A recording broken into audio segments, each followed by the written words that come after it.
My daughter told me her ex-husband was abusive, so I invited him to dinner. Even now, saying it out loud sounds wrong. Every mother's instinct screams to protect her child, not feed the man who hurt her. But sometimes, protecting someone means facing the truth you don't want to see. It started with a call one Sunday morning. I remember because the house smelled like coffee and rain, the kind of quiet morning where you think nothing bad can happen, until it does. "Mom, can I come over?" Her voice cracked halfway through the sentence. I didn't even ask why, I just said, "Of course." 30 minutes later, Lily appeared at my door, eyes swollen, makeup smudged, 2 kids clinging to her sides. Her hands were shaking, the kind of shaking that doesn't come from the cold, but from fear that's been building too long. She didn't speak for a while, just sat there at my kitchen table, staring at the cup of tea I made for her. Then, like a dam finally breaking, it all came out. The shouting, the insults, the silent treatment that lasted days. She said he'd never hit her, but sometimes words could bruise deeper than fists. And when he did touch her, it was only to remind her who was in control. Every sentence felt like a knife twisting in my chest. I wanted to drive to his house right then, to make him feel what she felt. But instead, I listened. Because that's what mothers do when they've already lost sleep, hope, and patience. When she finally stopped crying, I asked, "Are you sure you're safe now?" She nodded. A weak, fragile nod that told me she wanted to believe it more than she actually did. That night when she fell asleep on my couch, I walked to her room, tucked in the kids, and whispered a promise I didn't know how to keep. "No one will ever hurt you again. Not while I'm still breathing." I meant it, or at least I thought I did, because back then I still believed I knew the whole story. But I was wrong. The next time my phone rang, it wasn't my daughter calling. It was him. It was 2 days later when my phone rang again. I was folding laundry, half listening to the radio, when his name flashed across the screen. Jason Carter. The sight of it made my stomach twist. I hadn't spoken to him since the divorce. I told myself I never would. For a moment, I just stood there, the phone vibrating in my hand, trying to decide if I should answer or throw it straight into the sink. I didn't pick up. I couldn't. But when the call ended, a voicemail popped up. I told myself not to listen. Then I did. "Mrs. Carter, please don't hang up. I just need 5 minutes. It's not what she told you. It's not what you think." His voice sounded different, not angry, not defensive, just broken. That one word, "please," kept replaying in my head long after the message ended. I deleted it. Then I undeleted it. Then I played it again. That night I couldn't sleep. Lily's words echoed in my mind. He's manipulative. He lies about everything. But something about his tone, that trembling crack at the end, didn't sound like a liar. It sounded like someone drowning. I sat by the window until 2 a.m., watching the streetlights flicker against the rain. Every part of me wanted to hate him. Every part of me also wanted to know why he called. By morning, I told myself curiosity wasn't betrayal. It was closure. So I saved his number back into my phone, and I waited. At noon, another message came. "I know you hate me, but please, before you judge me, hear me out once. Then I'll disappear for good." I don't know what possessed me, but my fingers moved faster than my thoughts. I typed back 3 words. "Dinner tomorrow, 7. As soon as I hit send, I stared at the screen, wondering who I'd just become. The mother protecting her daughter, or the woman chasing a truth she might regret finding. And somewhere deep down, I already knew that dinner would change everything.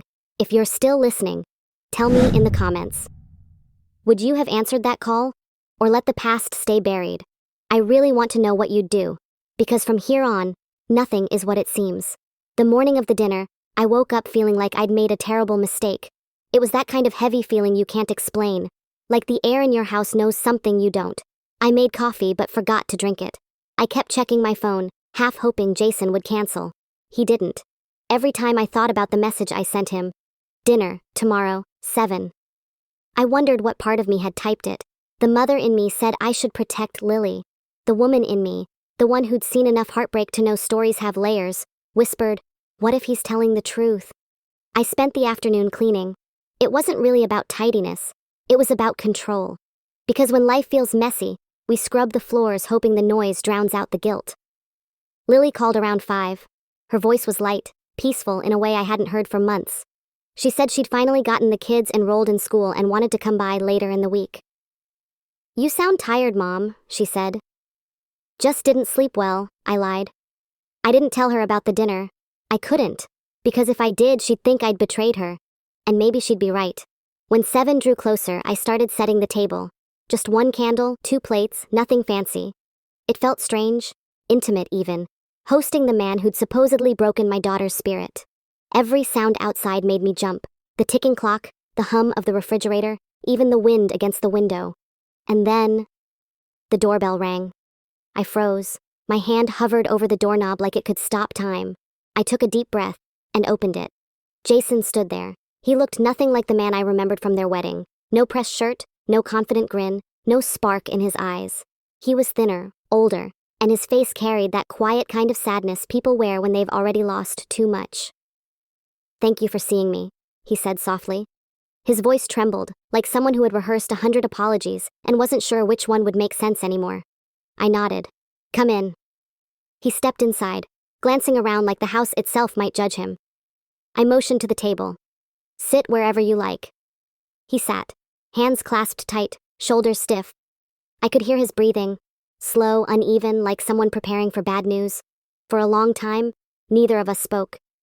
Then, he finally did. "I know what she told you," he said quietly, "and I know you have every reason to hate me. But I didn't come here to defend myself. I came here to tell you what really happened." And in that moment, as the candlelight flickered between us, I realized this dinner wasn't about forgiveness. It was about truth. He sat there for a long time, staring at the candle between us, the flame flickering like it was struggling to stay alive. Just like this conversation. "I don't know where to start," he finally said. "Start wherever it hurts," I replied. He looked up, and for the first time I saw fear, not arrogance. The kind of fear that comes from being believed guilty when you're not sure anyone will ever hear your truth. "Lily told you I hurt her," he said quietly. "But she didn't tell you everything." He took a deep breath and leaned forward. "When we first got married, she was happy, really happy. She used to paint, laugh at everything, dance in the kitchen while she cooked. But then something changed. I don't know if it was after the second baby or when her job ended, but she stopped being Lily. She'd get angry over small things. Sometimes she'd scream for hours, then apologize like nothing happened." I crossed my arms, defensive. "You're saying she made it all up?" "No," he said quickly. "I'm saying she believed it. In her head, I was always the villain." He rubbed his temples, his hands shaking slightly. "I tried to get her help. Therapy, counseling, even couples sessions. She refused every time, said I was calling her crazy. I just wanted her back, the version of her that smiled." He looked at me then, eyes glassy. "The night she left, she threw a mug at me. It hit the wall right beside our son's head. He was crying. I told her I couldn't do this anymore. I packed a bag and left. And the next morning, she told everyone I abandoned them after years of abuse." The words hit me like cold water. I wanted to deny it, to call him a liar, to scream that my daughter would never do that. But my body didn't move. He pulled something from his pocket, his phone. "Here," he said softly. "You don't have to take my word for it." He opened a video, grainy, time-stamped, from their living room.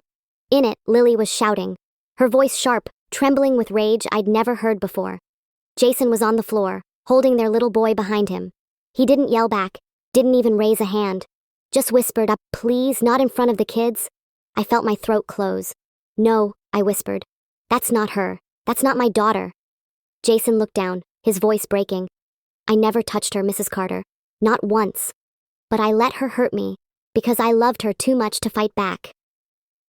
The silence that followed was unbearable. I stared at the video again, at the woman I'd raised, and realized love can make us blind enough to believe only the parts of the story we want to hear. And in that moment, I understood something terrifying. Someone was lying. But I no longer knew who. I couldn't look away from the video. Even after it ended, the image stayed frozen in my mind. Lily's face twisted in anger, her voice echoing in my ears. Jason set the phone down like it burned. "There are more," he said quietly. "If you can handle them." I didn't answer. I didn't need to. He unlocked the screen, opened a folder labeled Lily Truth, and slid the phone toward me. My hand hesitated above it, the same way it would over a flame. Because once you see the truth, you can't unsee it. The next clip was worse. Lily standing by the kitchen counter shouting about money. Jason sitting silently, staring at the table, while she threw his wallet across the room. Another, her slamming a door so hard the frame cracked. Then a recording of her voice, low and cold. If you ever try to leave me, I'll tell everyone you hit me. No one will believe you. They'll believe me. I covered my mouth. Stop, I whispered. But he didn't. He opened a message thread. Screenshots of texts, photos, names I didn't recognize. Conversations between Lily and other men. Flirtations, explicit messages, dates. All while she'd been telling me Jason wouldn't let her leave the house.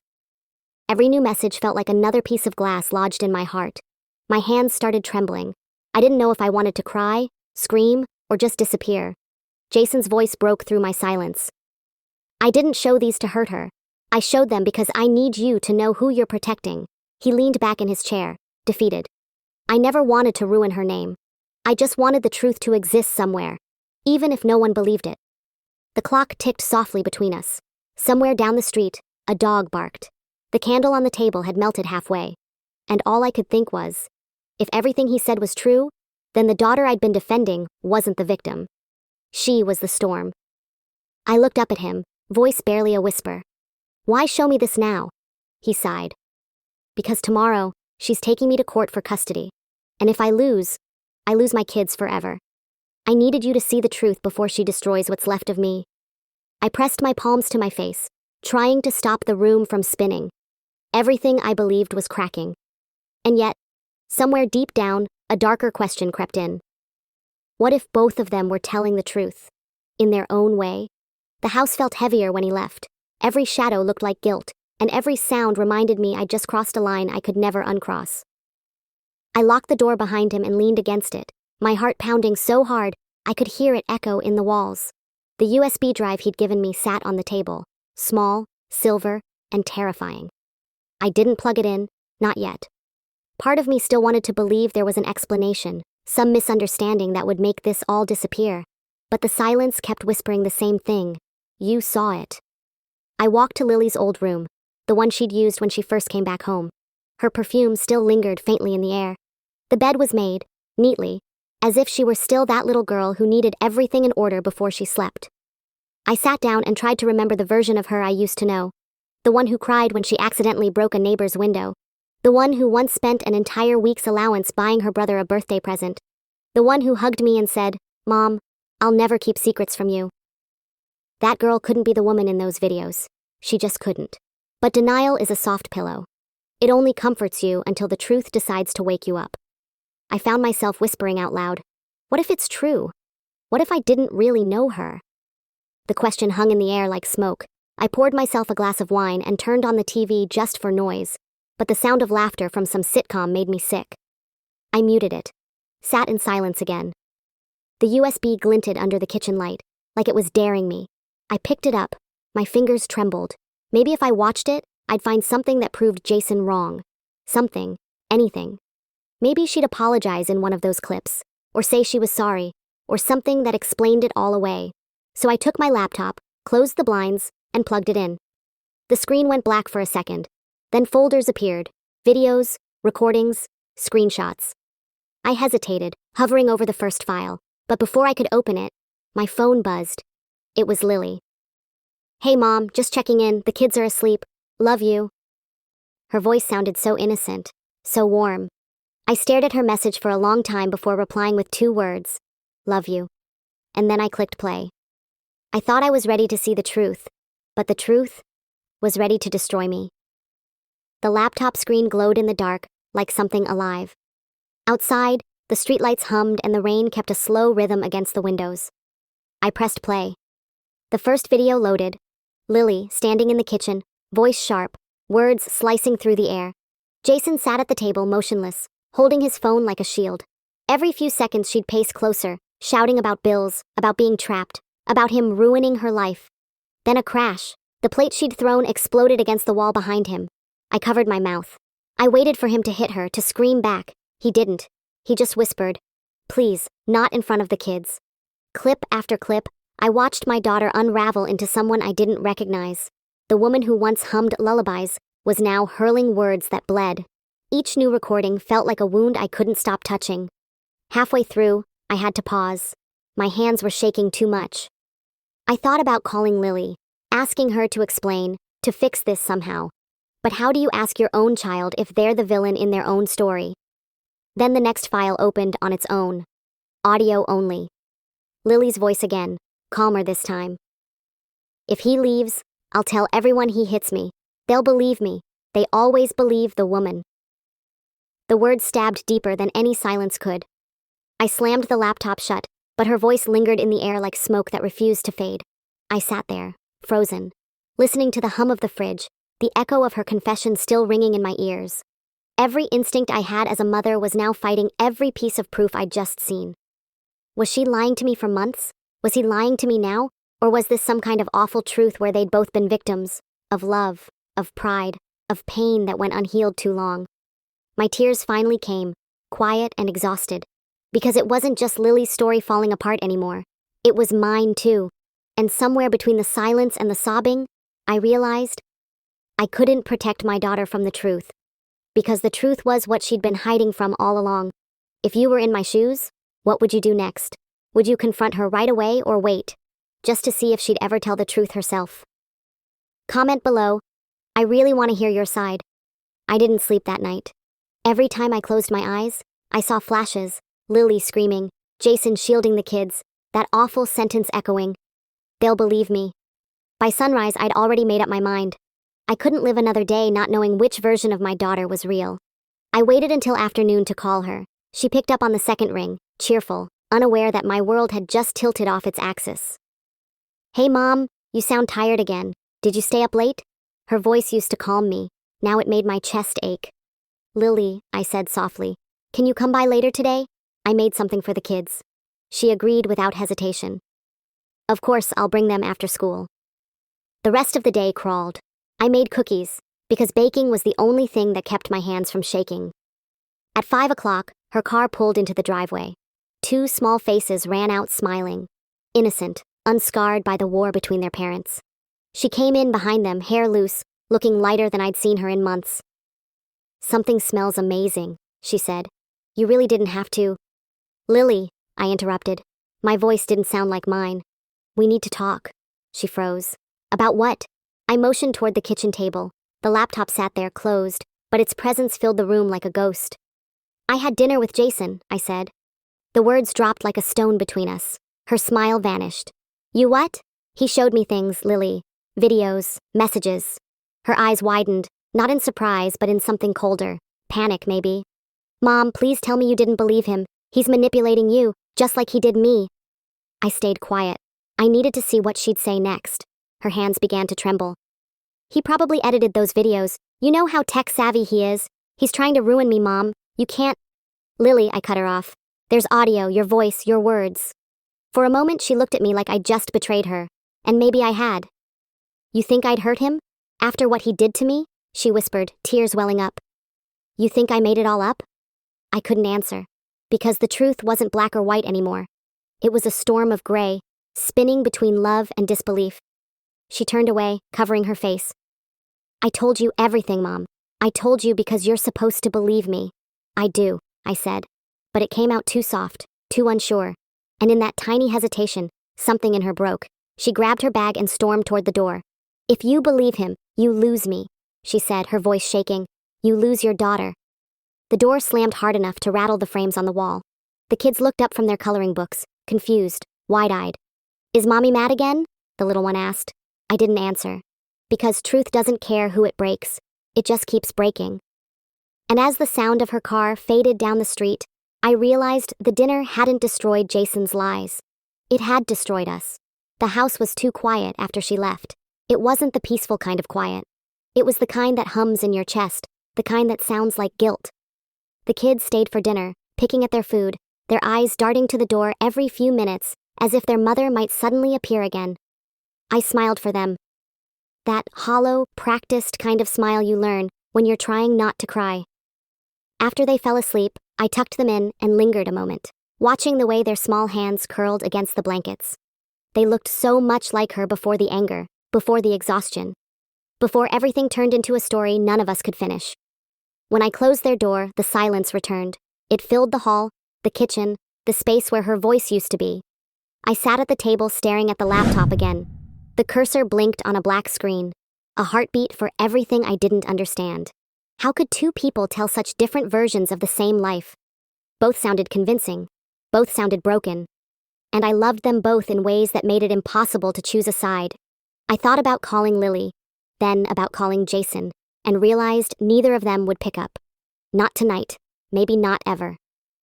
I poured another glass of wine, but it didn't calm the ache in my chest. It just made it quieter, and that somehow hurt worse. I kept thinking about something Jason said right before he left that night.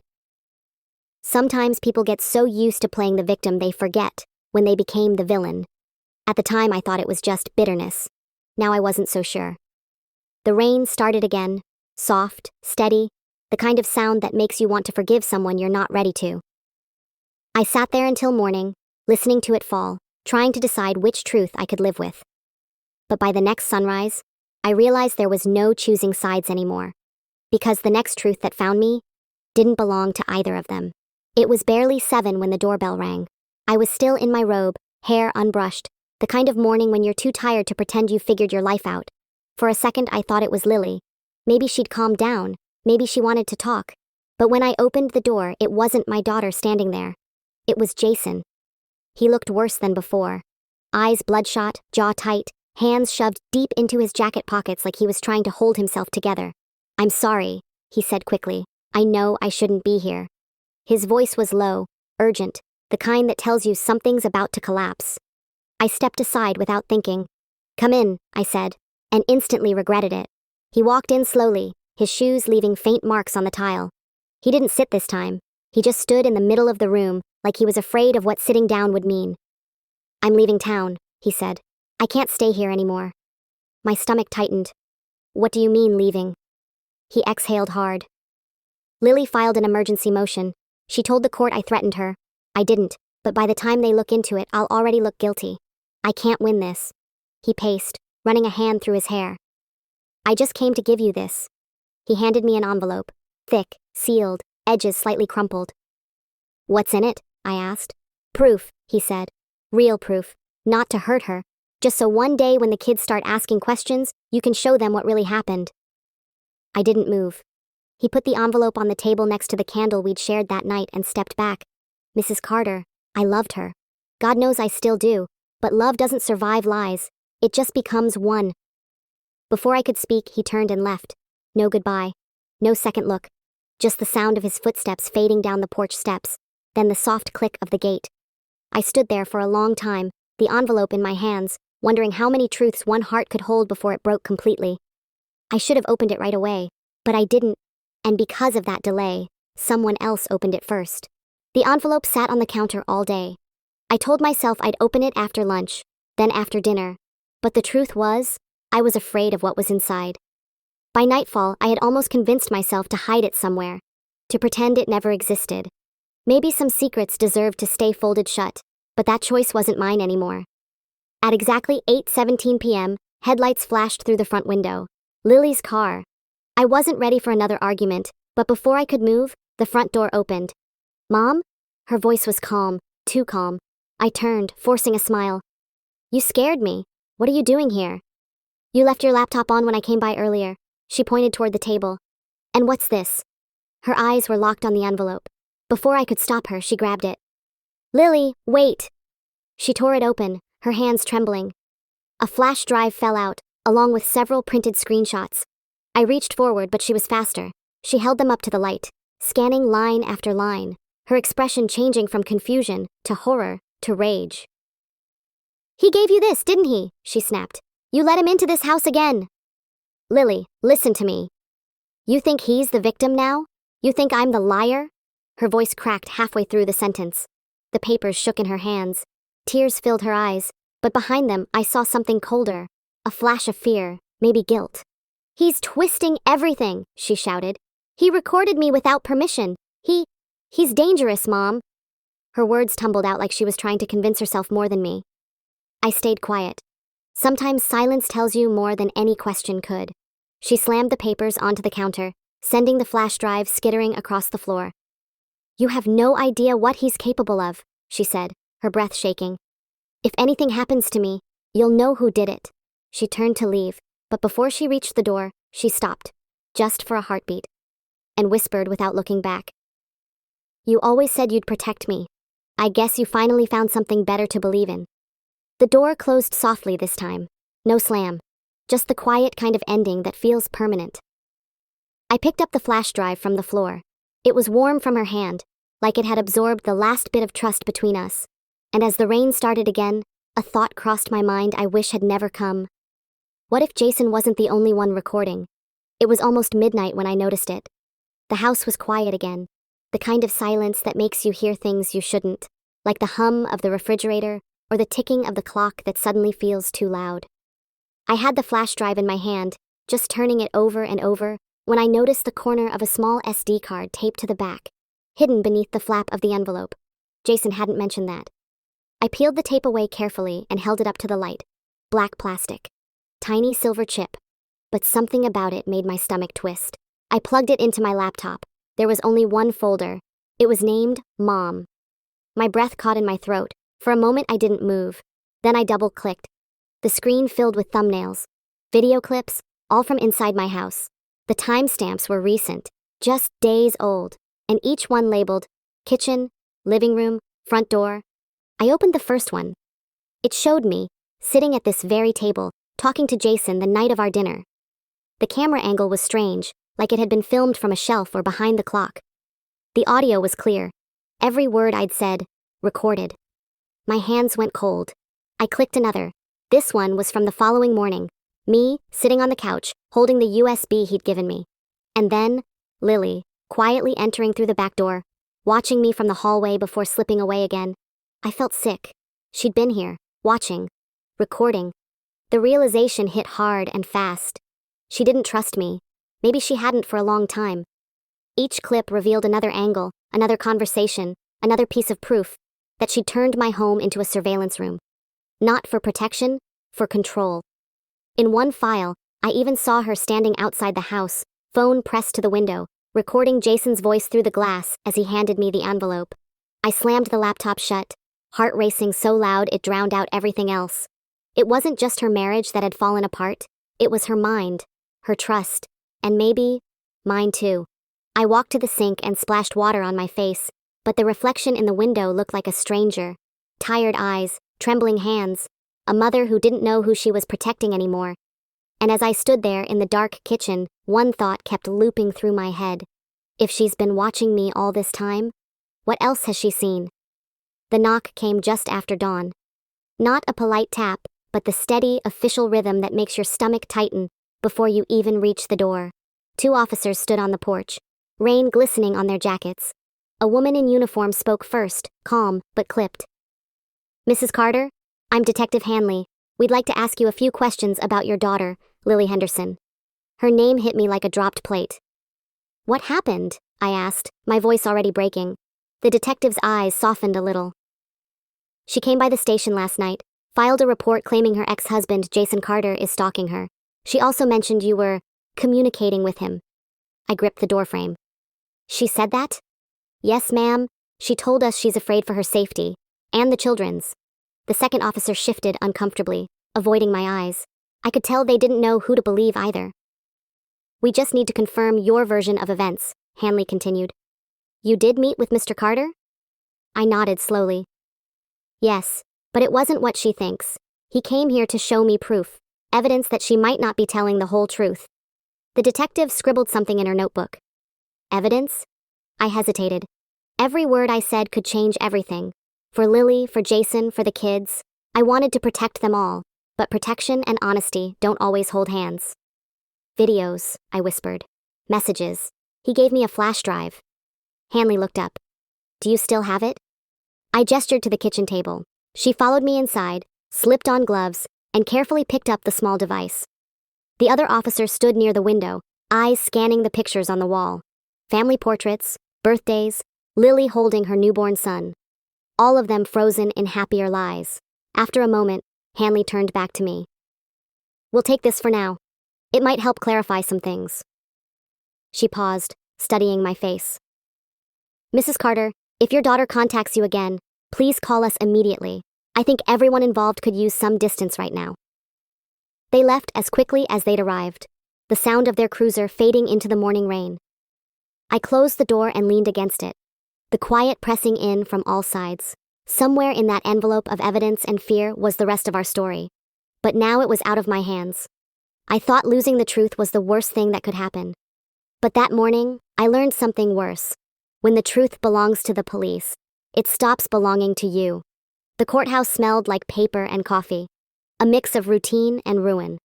Rows of people sat whispering into their phones, each one waiting to have their lives judged in public. I sat near the back, hands folded in my lap, trying to breathe through the storm inside my chest. Lily was across the aisle, hair pinned neatly, dark suit, eyes red from sleepless nights, but steady, determined. Jason sat 2 rows ahead, tie crooked, shoulders stiff, his lawyer whispering directions he wasn't hearing. When the bailiff called the case, everything else in the room blurred. The judge asked the usual questions: financials, housing, stability, the children's routines. Each answer sounding rehearsed, each lie delivered with perfect politeness. Lily spoke first. She told the court that Jason was controlling, that he'd manipulated her for years, that even now he was trying to use her mother against her. "He's dangerous," she said firmly, "and he knows how to make people believe he isn't." Her voice trembled, but her words landed clean. You could feel the room start to tilt in her favor. When Jason took the stand, he didn't look at her.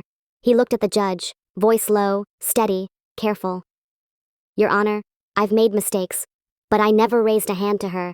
I stayed quiet to protect our kids from watching 2 people destroy each other in front of them." He mentioned the videos, the messages, the recordings. The judge raised an eyebrow, then turned toward me. "Mrs. Carter," he said, "you've been referenced several times. Would you please approach?" The words froze me in my seat. I wasn't supposed to speak, but now I had to. As I stood, Lily's eyes locked onto mine, pleading silently. Her lips formed one word: "Mom." I walked to the front, feeling every heartbeat echo through the floor. The judge gestured toward the microphone. "You've seen some of this evidence?" "Yes," I whispered. "And in your opinion, does it accurately represent the events in question?" I looked at my daughter, the same child I'd once carried in my arms, and then at the man I'd sworn to hate, both waiting for me to pick a side. I think," I said slowly, "I think they both need help." A murmur ran through the room. Lily's face fell. Jason closed his eyes. The judge nodded, scribbled a note, and ordered another evaluation before custody could be decided. It wasn't a victory. It wasn't justice. It was a pause between 2 heartbreaks. And as I walked out of that courtroom, I realized something far heavier than guilt. The truth hadn't set anyone free.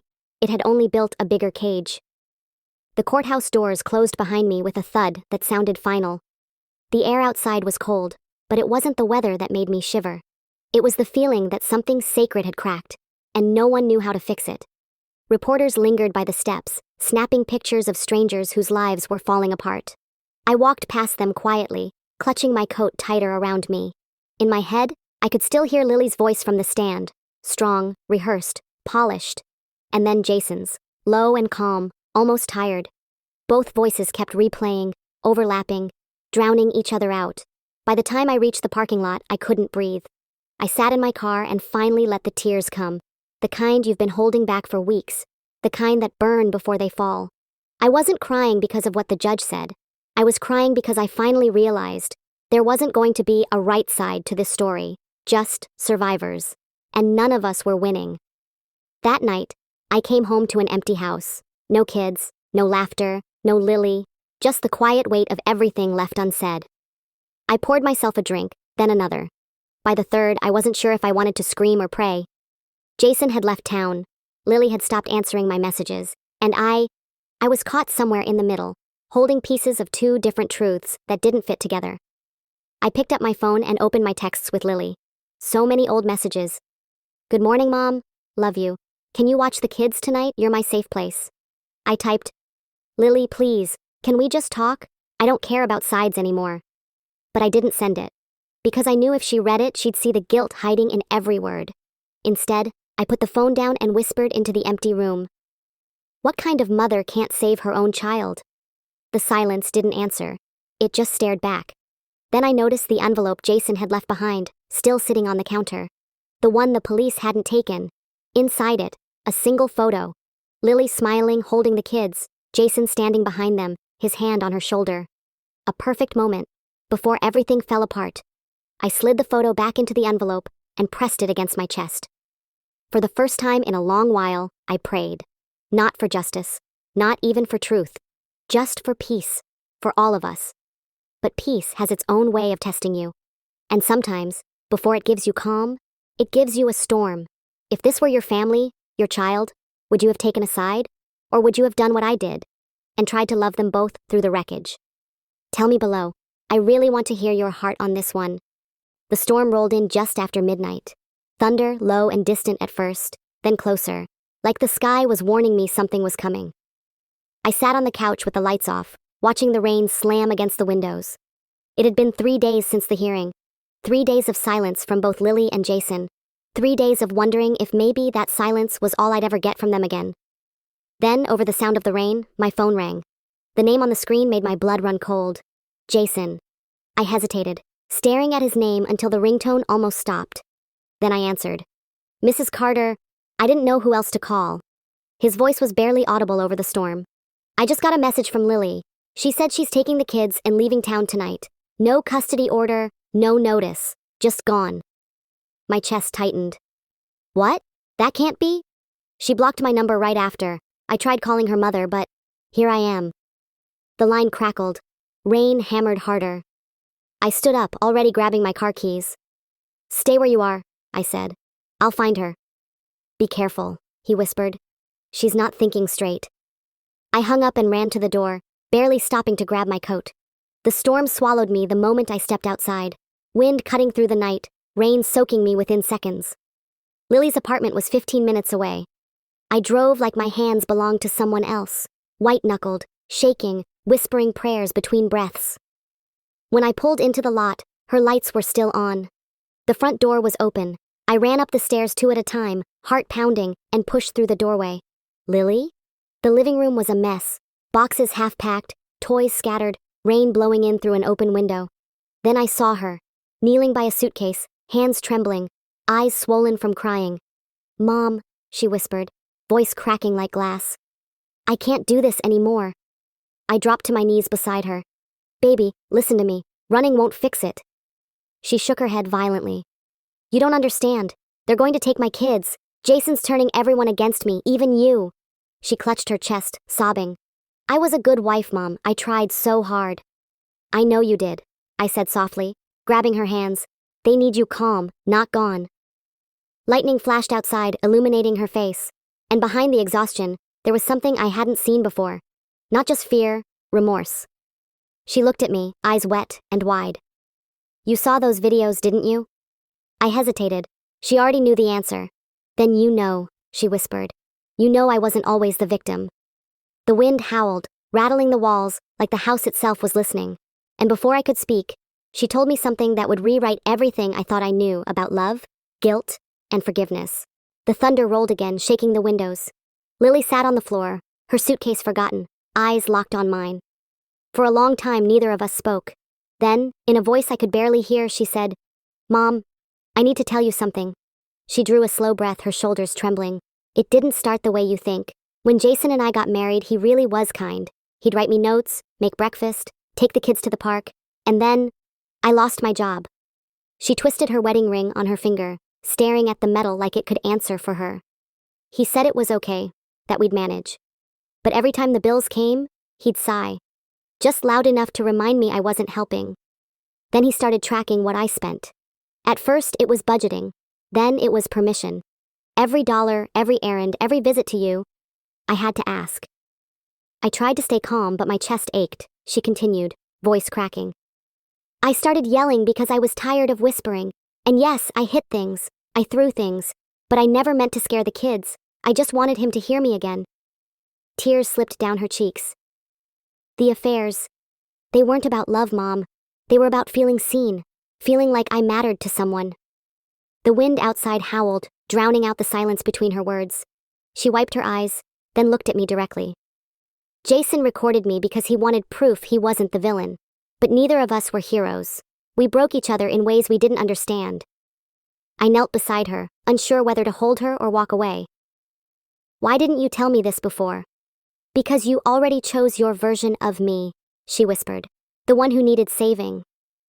Lightning lit the room again, and in that brief flash, I saw my daughter. Not the liar, not the victim, just a woman standing in the wreckage of her own mistakes. She took my hand and squeezed it. You can hate me for what I did, but please, don't let the kids hate me too. I nodded, tears burning in my throat. I don't hate you, Lily. I just wish you'd trusted me sooner. She exhaled, the sound half sob, half relief. I didn't trust myself, Mom. Outside, the rain finally began to slow. Inside, we sat in the stillness, two women bound by love and guilt, waiting for morning to give us a reason to move. But sometimes, the morning doesn't bring peace. Sometimes, it brings the consequence of finally telling the truth. Morning came gray and heavy. The rain had stopped, but the air still felt thick, like the world was holding its breath. Lily was asleep on the couch, the kids curled against her sides, their faces calm in a way that made me ache. I stood by the window, watching a police cruiser crawl slowly down the street, tires hissing against wet pavement. Everything felt fragile, like one wrong word could make the whole house collapse again. Then my phone vibrated. A new message from an unknown number. Mrs. Carter, this is Detective Hanley. We need you to come down to the station. It's about Jason Carter. My hands went cold. I stepped into the hallway so the kids wouldn't hear. What happened? I typed. He's been found. There was an incident last night. Those were the only words. No details. Just enough to steal the breath from my lungs. I slipped on my coat, leaving a note on the counter. Stay here, I'll be back. The drive to the station was a blur of traffic lights and bad memories. When I arrived, Detective Hanley met me at the door. Her face said everything before her words did. He's alive, she began, but there was a confrontation outside his motel. He called for help before things got worse, said your daughter came by. I blinked, the room spinning. Lily was with him? Hanley nodded. We have statements from both of them. It seems she wanted to return some documents, the ones he'd given you, but things escalated. He claims she tried to destroy the last of the evidence. She says he cornered her. She paused. We're arranging separate interviews later today. They both asked for you. I sat down on the bench in the hallway, the same place where so many broken families waited for closure that never really came. My reflection in the glass door looked older than I remembered. A mother, a witness, and now, somehow, the last person either of them trusted. I whispered to no one, how did we get here? Hanley glanced over from her desk. Sometimes the truth just runs out of places to hide. I closed my eyes, hearing Lily's confession replaying in my head, Jason's voice begging to be heard, and my own heart splitting between them. And when they finally brought Lily into that room, I knew the next words out of her mouth would decide not just her future, but mine. They led Lily into a small interview room, plain white walls, a single table, two chairs that looked like they'd been borrowed from a waiting room. She looked exhausted, eyes swollen, hair tangled, that same hollow stillness I'd seen the night before. When she saw me, she froze. Mom, she whispered. They said you wanted to talk to me. I nodded, even though I wasn't sure what I wanted anymore. The door closed behind me with a quiet click that sounded too final. I sat across from her. For a long moment, neither of us spoke. There was nothing left to accuse, and no apology big enough to fill the silence. He's okay, I said finally. Jason. She nodded slowly. I know, they told me. Her fingers twisted around the edge of a tissue until it tore. I didn't go there to hurt him, Mom. I just wanted to make it stop. The videos, the messages, all of it. I thought if I destroyed them, maybe we could finally move on.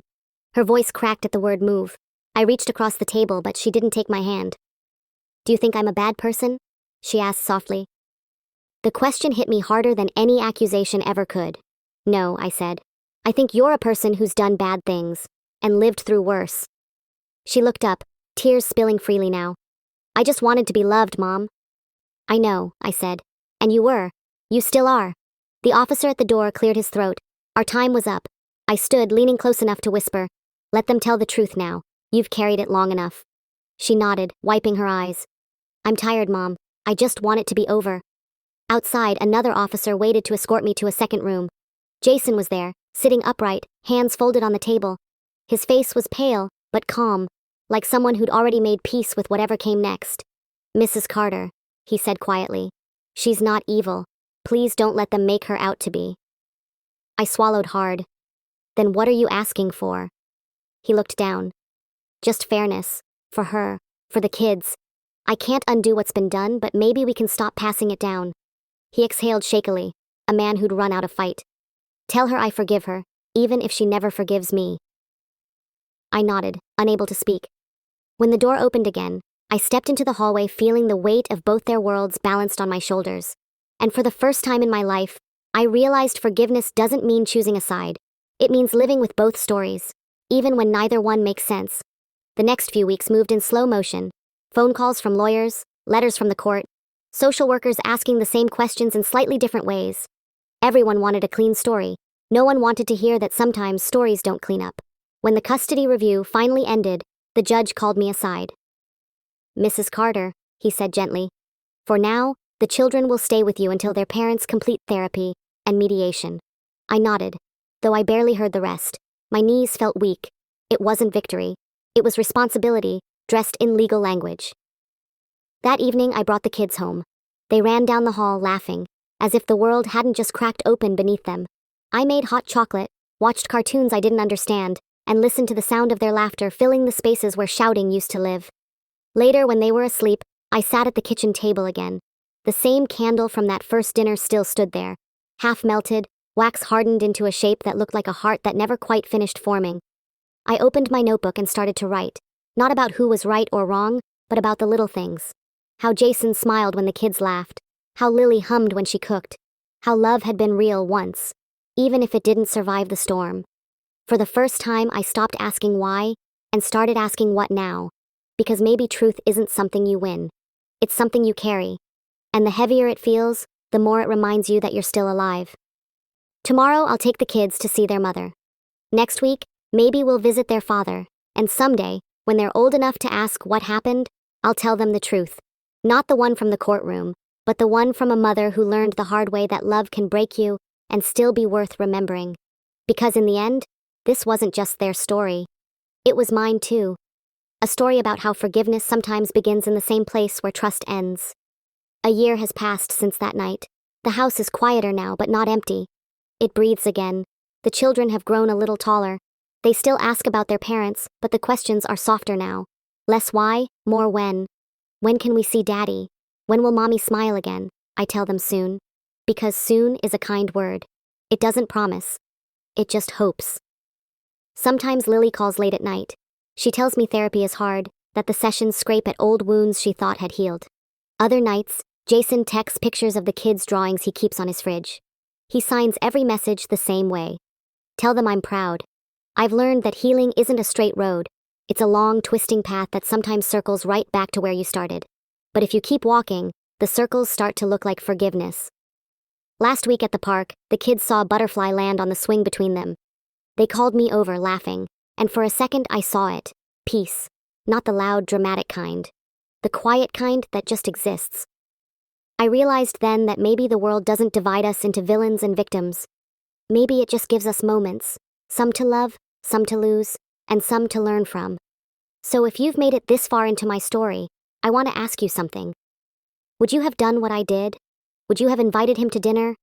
Would you have risked everything just to know the truth? Maybe you would. Maybe you wouldn't. But I've learned that truth, no matter how painful, is still the only thing that lets you sleep at night. People don't always tell lies because they want to hurt you. Sometimes they lie because they're afraid of who they've become. And if you ever find yourself caught between two versions of the same story, remember this. The truth doesn't need you to pick a side. It just needs you to listen. If this story touched something in you, don't scroll just yet. Hit subscribe. Not for the drama, but for the stories that remind us what being human really means.